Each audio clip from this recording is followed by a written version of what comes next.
या ठिकाणी यायला मला यायला उशीर झाला त्याबद्दल पहिल्यांदा दिल्ली व्यक्त करतो. लोकसभेची देशाची निवडणूक तुमच्या माझ्या या देशातल्या सगळ्या सर्वसामान्य लोकांच्या भवितव्याची ही निवडणूक आहे. अनेक निवडणुका आपण पाहिल्या,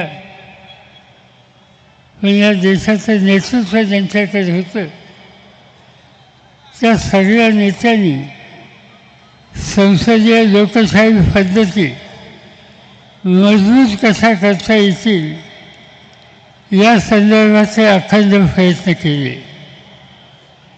ही पहिली निवडणूक अशी आहे स्वातंत्र्याच्या नंतर की या निवडणुकीमध्ये देशाच्या समोर डॉक्टर बाबासाहेब आंबेडकरांनी दिलेले संविधान आणि तुम्हा लोकांचा मूलभूत अधिकार तो कसा वाचवायचा या संबंधीचा प्रश्न आपल्या सगळ्यांच्या समोर झाला. आणि त्याचं महत्त्वाचं कारण ज्यांच्या हातामध्ये सत्ता आहे ते सत्ताधारी ज्याचे उल्लेख मोदींच्या कामकाजाच्या पद्धतीचा आधीचे वक्ते अरविंद केजरीवाल यांनी केला. आज या सत्तेचा वापर प्रधानमंत्र्यांच्या मनाच्या विरुद्ध एखादी भूमिका कुणी मांडत असेल तर त्यांना उद्ध्वस्त कसं करता येईल या संबंधीची कामगिरी आजच्या प्रधानमंत्र्यांच्याकडून होते. जे विचारानं त्यांच्यावर नाहीच त्यांना तुरुंगात टाका. आत्ताच अरविंद केजरीवालला आपण ऐकलं दिल्लीमध्ये अतिशय उत्तम प्रशासन हे केजरीवालनी दिलं. तिथल्या शाळा शैक्षणिक क्षेत्र अतिशय उत्तम रीतीने चालवलं गेलं.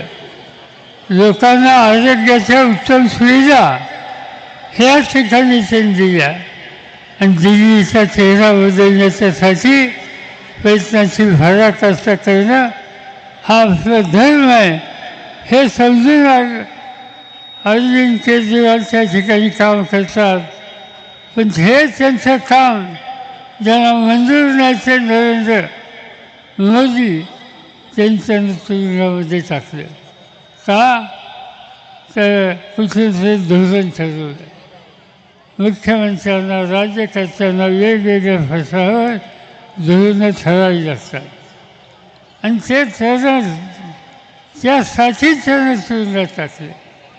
त्यांच्या मंत्र्यांना तुरुंगामध्ये टाकलं. अनेक देशातल्या विरोधी पक्षाच्या नेत्यांना तुरुंगामध्ये टाकलं.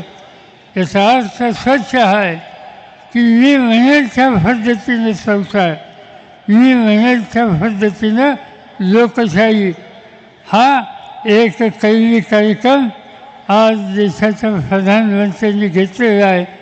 आणि हे असंच चालू राहिलं तर माझी खात्री आहे की तुमचे माझे सगळ्यांचे अधिकार उद्ध्वस्त झाल्याशिवाय हे ग्रस्त स्वस्थ बसणार नाही. त्यांनी टीकाची टिप्पणी केली.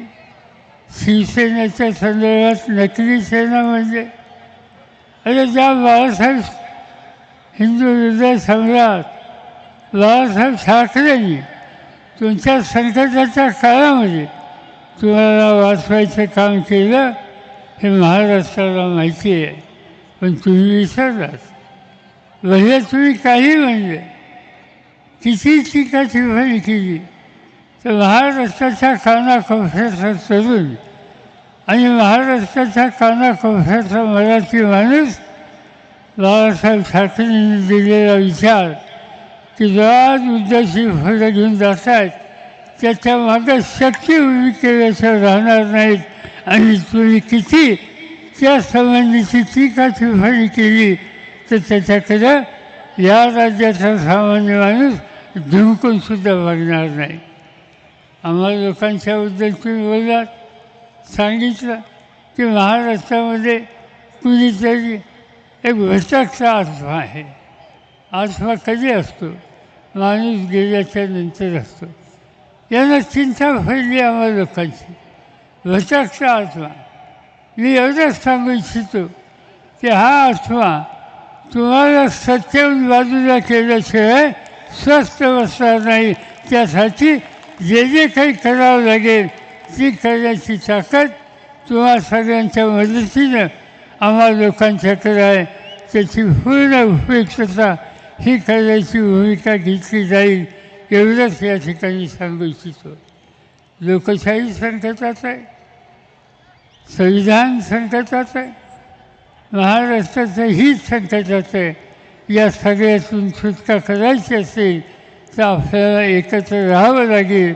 कुणी काही म्हणलं तर आज महाराष्ट्रामध्ये हे जे महत्त्वाचे पक्ष एकत्र आले त्या ऐक्याच्या जोरावर आणि तुमच्या पाठिंब्याच्या जोरावर उद्या ज्या वेळेला निवडणुका येतील त्या आलेल्या आहेत, चालू झालेल्या आहेत.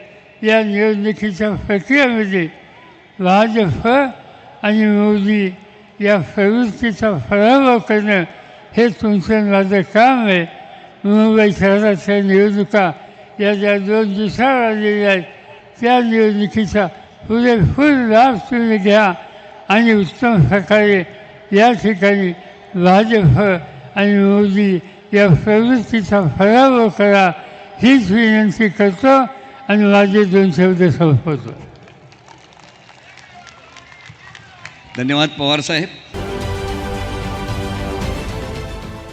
देश विदेशातील प्रत्येक घडामोडींचे लाईव्ह अपडेट मिळवण्यासाठी आता साम टीव्हीच्या सर्व सोशल मीडिया प्लॅटफॉर्मला लाईक, फॉलो आणि सबस्क्राईब करा. तसंच सर्व नोटिफिकेशनसाठी बेल आयकॉन प्रेस करायला विसरू नका.